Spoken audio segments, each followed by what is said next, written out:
This is Voices for Climate, the podcast where activists, scientists, innovators, and everyday people speak out for the planet. If you're looking for honest conversations, bold ideas, and real climate solutions, you're in the right place. My name is Arnav, and today we're joined by Chase Anderton. Chase is a technical program manager for revenue optimization at Delta Airlines and the vice president of GreenUp, Delta's business resource group for sustainability. Chase, it's an honor to have you here. Yeah, thanks a ton for having me on, Arnav. I'm really looking forward to being able to chat a little bit more about some of the awesome things we get to do with GreenUp and some of the initiatives Delta's working on right now. Yeah. So to start off, can you just share kind of what drew you to the intersection of, aviation and sustainability and, what made you join GreenUp? Yeah, absolutely. It's a great question. So I've always been pretty passionate about sustainability myself. I was born and raised in Georgia, and a lot of the North Georgia mountains are just absolutely gorgeous to me. And thinking about how beautiful a lot of the landscape is really spurred on an interest for sustainability at a very young age. And I found that it's a thing that I found myself getting involved in pretty much in any professional aspect of my life. I joined Delta about a year and a half ago, and Lindsay Holler, GreenUp's president, gave kind of like a little spiel at our morning stand up one morning. And I was like, that seems like a great organization to be a part of. And just chatted with her and looked for any open opportunities with the organization. And I applied to be the vice president. And lo and behold, that ended up working out pretty well. So now, when it comes to specifically aviation, this is the intersection of aviation sustainability. I always think that's a pretty interesting one, just because I personally am just pretty passionate about sustainability. And again, being born and raised in Georgia, especially having gone to school in Atlanta, Delta's a big recruiter. Delta recruits a lot of Georgia Tech graduates. So I always wanted to work at Delta. And a lot of interest was just spurred there, just based on the culture of the company and everything like that. But then when I kind of came here with that passion, I found that there's also a lot of other people who share that passion at Delta. Really, I found this within the employee resource group GreenUp that I'm the vice president of. And I've really only ever kind of grown that passion for sustainability within aviation since I took the role here and since I've been the vice president of GreenUp. So definitely a very interesting, it's not an intersection that I think that I personally would have thought about a whole lot prior to joining Delta, but since I joined Delta, it's been pretty much my main focus. Yeah, that's amazing to hear. And for viewers who might be unfamiliar with it, can you just explain a little more about, what GreenUp is, what it influences inside of Delta, and kind of your specific work within GreenUp? Yeah, absolutely. So I'll actually take a quick step back and kind of give a higher level overview of Delta's sustainability goals in general and kind of the two main groups that are involved with that. So Delta has its own sustainability department, which is led by our CSO, Chief Sustainability Officer, Amelia Luca. Their primary focus right now is how can, as a business, as an enterprise, can we focus on being more sustainable? And they have a lot of pillars. One of the main pillars is that sustainability is good for business, sustainability is good for the planet. There's like a lanyard that I think I actually have right now that's it says good for the planet, good for Delta, right? So focusing on those goals, focusing on those business resources, or focusing on those business initiatives is kind of what sustainability is focused on. Then you have GreenUp, which is kind of the grassroots employee focusing on day to day. How can you get to work more sustainably? How can you grow your own like crops on your balcony? Like Delta has an edible campus that we work with a vendor on. So there's like blackberries and blueberries and strawberries that grow all over the campus and stuff during the summer, and that's all managed by GreenUp. So that's going to be the stuff at the ground, the kind of like I said, grassroots, the employees, ground up sort of things like that. And that's the group that I'm the vice president of. So that is basically how can I get to work? Can I like to work? Like, carpool programs, things like that is what we really try to focus on. Mhm. Yeah, that makes sense. And um, I guess can you maybe give us an example of some, initiatives that have been especially successful or, some, positive kind of reception from employees within Delta about GreenUp's initiatives? Yeah, 100%. I'll actually cheat a little bit and do two examples here. Yeah, of One course. was so Earth Month's a big one, unsurprisingly, right? So for Earth Month, we host a lot of events around not only the city of Atlanta, but Delta's a global company, so we encourage a lot of other branches, specifically in Minneapolis, LA. We even had some folks from Cancun and all over the world that talk about the different events that they'll do during Earth Month. But here in Atlanta, we hosted a recycling day. So there is a local Atlanta recycling company called Charm, which stands for the Center for Hard to Recycle Materials, I believe. And that's things that like the city of Atlanta just doesn't collect. And you can basically go to Charm and drop those off, but it's out of the way for a lot of folks because there's only two locations. And a lot of folks in Delta live south of the city, and there's no Charm locations to the south. They're really only to the north and to the east of the campus. So we had a day where we actually just said, hey, bring in all your stuff for the corporate challenge, which is again during Earth Month every year. Bring in all your stuff for the corporate challenge, and we'll go drop it off for you. We just got a big trailer and loaded it all up, and we ended up collecting about 1,800 pounds of recycling from the employees in one day. And that was just an overwhelming success. We were just jazzed to see how many people showed out for that. Showed a lot of interest, and people were like, "Well, this is great," because I had a bunch of like used motor oil that I had in my garage, or a bunch of old paint or electronics. Like the two managing directors of my department even brought in probably like 100 pounds of stuff on their own.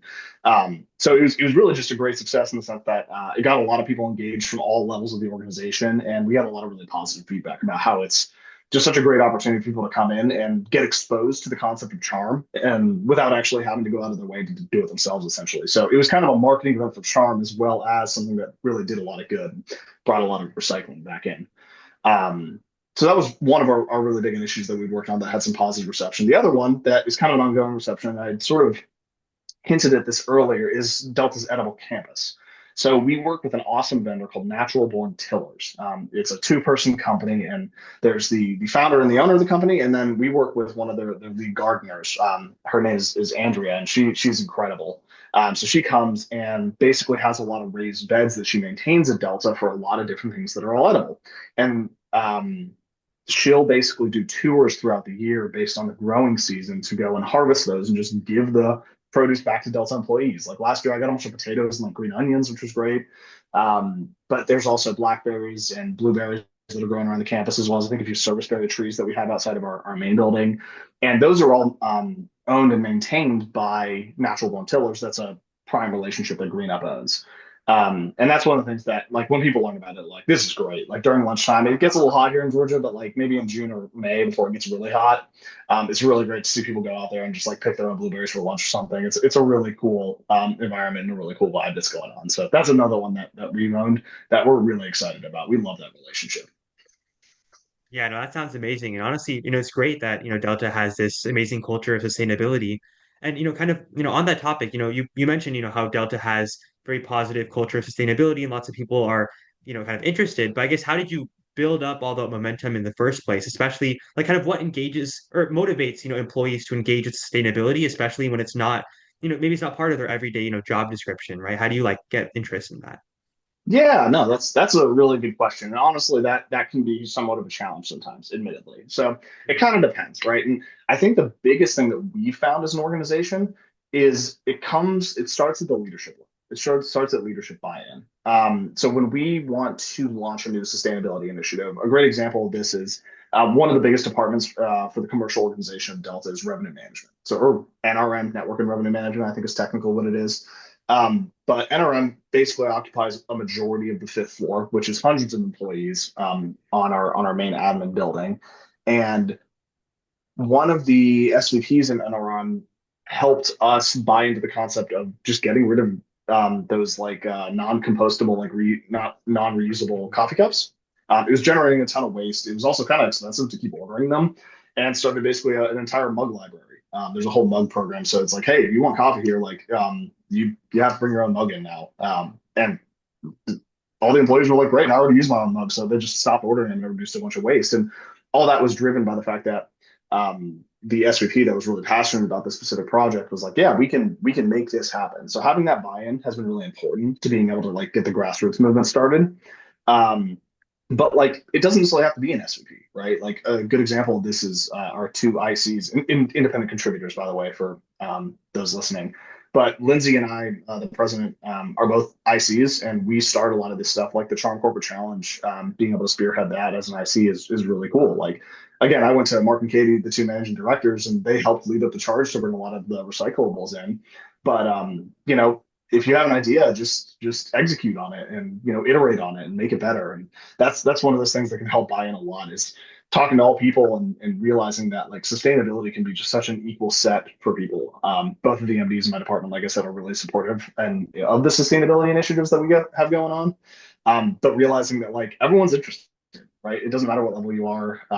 It doesn't matter like what your day job is, but like people want to get their hands on stuff that can help. So making things available to people and just making sure people know what's happening is probably more important than anything else. Yeah, definitely agree. And that, sounds great again that there is this, really positive culture of sustainability. And, in terms of, you mentioned, having these ideas, right? Where do these ideas come from and how do you like decide kind of what to prioritize, within GreenUp for these initiatives? Yeah, that's a great question. So we work a lot with the sustainability group, so Amelia's group over in the admin building. And one of the big things that we work with is understanding how our goals intersect between the two. So there's a lot of asks from not only just employees, but like external asks of Delta to work towards sustainability goals. Just for listeners who aren't aware, Delta has a commitment to be net zero by 2050. And those goals, even though a large, I believe in 90% of Delta's carbon emissions come from jet fuel, there are still a lot of things that employees can do and that people can do to essentially help impact that in a positive way. So one of those was there was a program that we did to change all of the cups on Delta planes to compostable paper cups instead of the little plastic cups that we used to have. And that was all employee driven, and it's really awesome to see that kind of stuff, like driving that from the ground up with employees.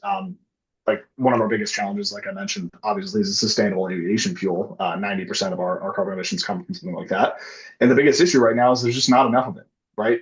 So having people drive these initiatives and be able to find spaces like we want to sit here and say 2050 is a long way away. It's 24 years away, but being able to find those spaces right now and have employees identify those gaps is really what we're working on the most.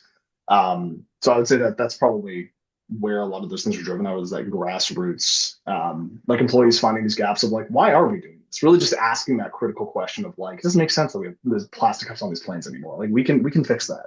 So I think realizing that you have a lot more power than you do as a person is a big part of that. Yeah, that makes sense.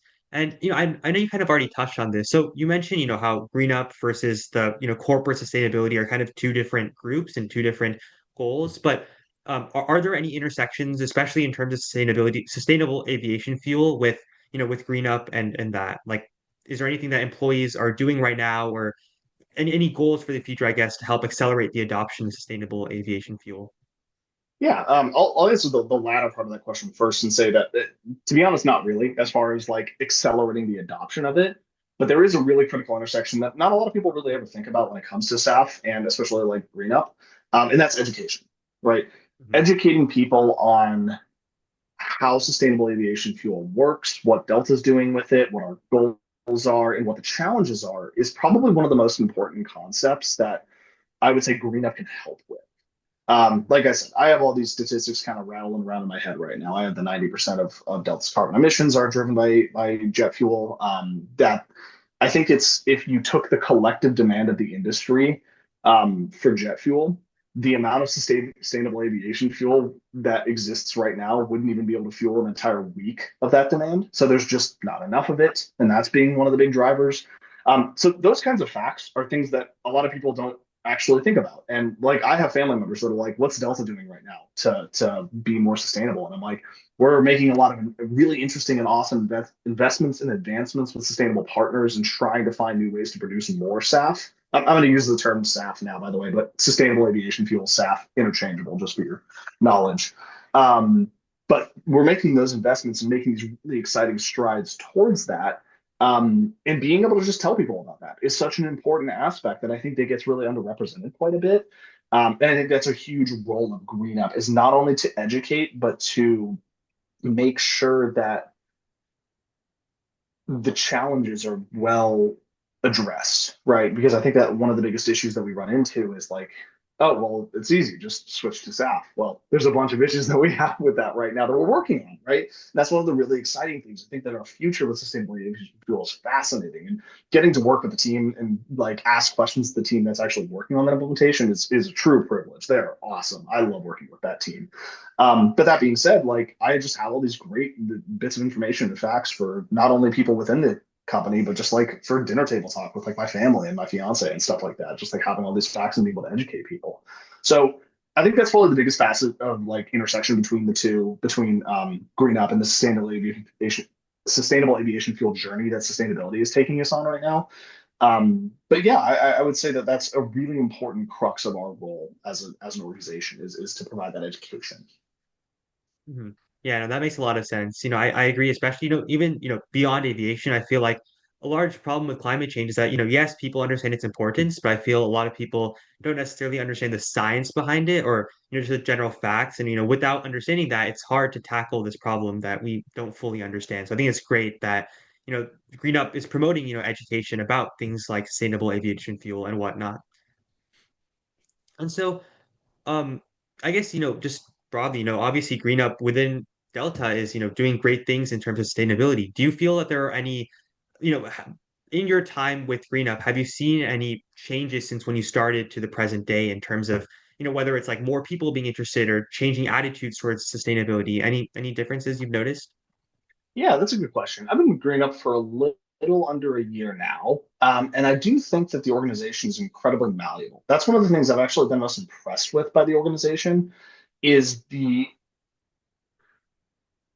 unadulterated power that just people who are passionate about something can make something happen. And the types of things that we've worked on hasn't necessarily changed a ton, but the amount of awareness that you can spread and the amount of things that you can do, if you just get two or three people that are also interested and just power through a certain task. Like I said, I'm using the Charm Corporate Challenge as one of those. I think Delta in the city of Atlanta had collectively recycled during the month of April last year. I think it was 28,000 pounds, I want to say. It's somewhere in that order of magnitude for the record. So I may be off on that exact number, but Delta's been a winner of that challenge for the last couple of years. And it's been incredible to see that being driven by a small group of people. It's just like, hey, we need help, and just telling people, hey, just bring your stuff to Charm this weekend and put it on Delta's like tab essentially, and let them know. And it's really cool to see that like you have these like a couple of voices that are so vocal and that are so passionate about something. So to answer your question, I think that the amount of change that the organization has encountered over the past year probably isn't necessarily fundamental at like the core, like how does the organization run level. But I think that the passion of the members has really been a big piece of that. And I think that there's a lot of really interesting things that members have introduced or changed or just like modified the ways of working of that probably have happened, that not probably have, but they have happened over the past year. But as far as like structural changes, I wouldn't necessarily say anything like that has happened, but I think that there's a lot of really cool projects that have been picked up and a lot of awesome things that are happening. And again, really just want to reiterate, it's because we have such an awesome and passionate member base that's really been able to make a lot of this stuff happen. I mean, I'll even mention the sort of like mug library that exists over on the fifth floor of our admin building, right? Like that was driven by one of the SVPs over there, but like that's a huge change, right? And I think that they actually estimated the cost savings of that to be like $10,000 a year, right? We were buying a lot of those cups, and it's saving a bunch of money too, which is great. We love that from. I know I said I wasn't going to intersect my day job a whole lot, but revenue optimization, it's a great perspective there, and it's also great from the aspect of having just knowing that there's so many passionate people that want to make stuff happen at Delta. Yeah, yeah, that's great to hear. And just out of curiosity, how many people are involved with GreenUp, and is it primarily within Atlanta, or is it, broadly like throughout Delta, be like beyond Atlanta, beyond Georgia? Yeah, that's a great question. GreenUp is a very large member base, by the way. I want to say the most recent list that we were provided is about 5,000 members. Delta is a very large company, right? Delta is about 100,000 people strong, full-time employees. So it's a large company. So about 5,000 of those people are with GreenUp. GreenUp is a global organization now. I wish I had the statistics off the top of my head, but we have a lot of international presence.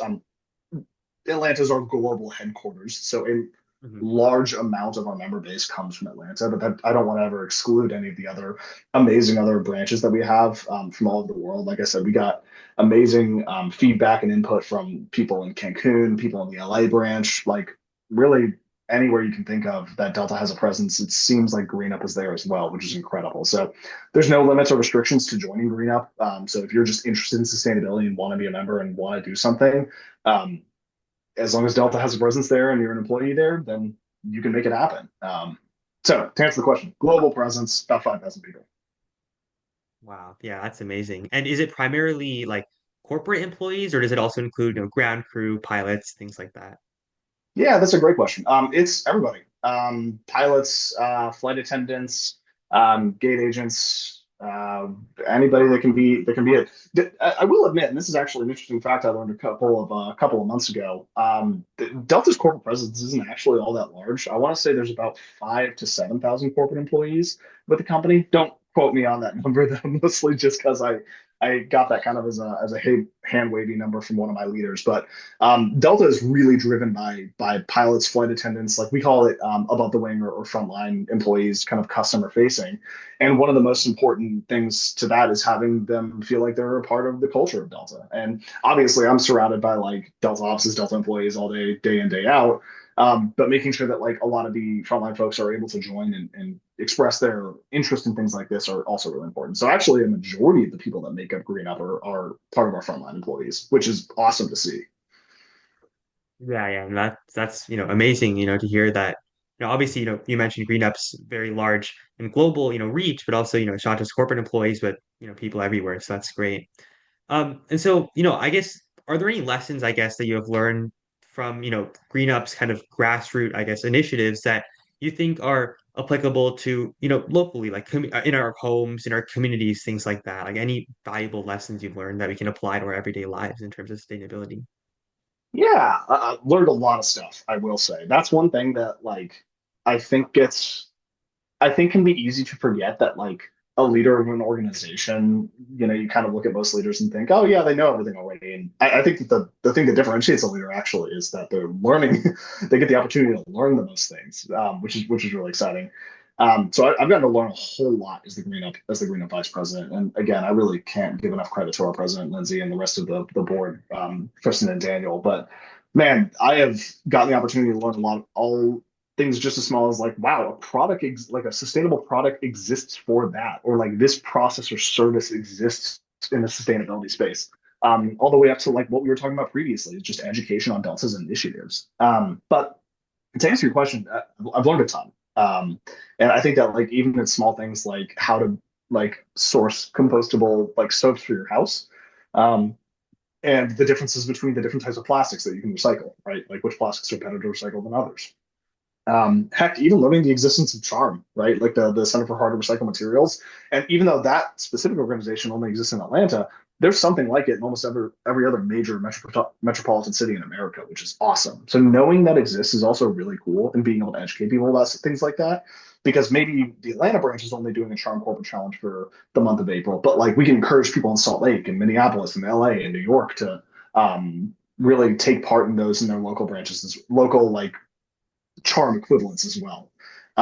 So to answer the question, yeah, a lot of awesome things I've learned. Again, it can be small scale stuff that just impacts my day to day life. Like, hey, this is a great source for compostable cat litter bags, right? Stuff that when you scoop my cat's litter, all the way up to like, hey, Charm exists and this is how it works, and it's such a cool organization that you can reduce your carbon footprint with. So education's key for me, and I think that being educated and having the opportunity to be educated on a lot of this stuff has been incredible.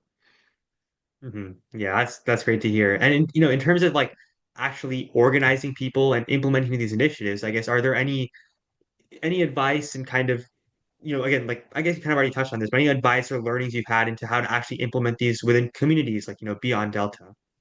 Yeah, no, that's a great question. I would say it's a bit of twofold, two-pronged bit of advice I have. One is just do the things you're passionate about, right? At the end of the day, it's really hard to get things together if you don't even want to be doing it in the first place, right? If you have an idea that you're like, man, this would be really cool, and I really want this to happen, pursue it, right? Like that, the passion is where the action is going to lie, right? And I think that that's really important because I think that there's a lot of ideas that are out there that are great, but if you're not personally super passionate about that topic, like a great example is I know we've spent a lot of time talking about aviation sustainability intersection, but like personally, another area I'm really passionate about is food, agriculture. I'm a big cook personally, so sourcing sustainable food is a really big thing for me. That's why I've also brought up natural born tillers quite a bit. Our vendor that does the edible campus for Delta. Like I try to lead a lot of initiatives in that space because I'm just really passionate about the idea of more sustainable foods for people. More sustainable and healthier foods for people is really important to me. So that's one piece is make sure it's an area that you're passionate in. And two is follow through, right? I mean, that's gonna be the biggest thing is just it's really easy to have these big ideas and big things that can happen, but starting small and just like doing one thing, be like, man, I did that. That was really cool. And like I said, it could be bringing things into your local recycling, like your hard to recycle materials center. You'd be like, man, I just made that one trip and I just got to see how cool this was. But like break the day to day, break the monotony of like what's your normal routine and how do you start introducing these kinds of sustainable habits into that routine? And I would say that like that leads into the follow through of like start small. And I'm not saying like if you have this great big idea and if you think you can send it and go for it and make it happen, do that too, right? Like I'm not going to discourage you, but like it's always helped me personally to start with those smaller actions and then build up to some of the bigger stuff. Like um, that's been the biggest thing for me. Like I started with like just like learning a little bit about some of the gardens that we have here on campus, and now I have a balcony that's full of a bunch of edible plants and stuff, and I try to source as much of my own food as possible, even though I live in like an apartment in the city of Atlanta.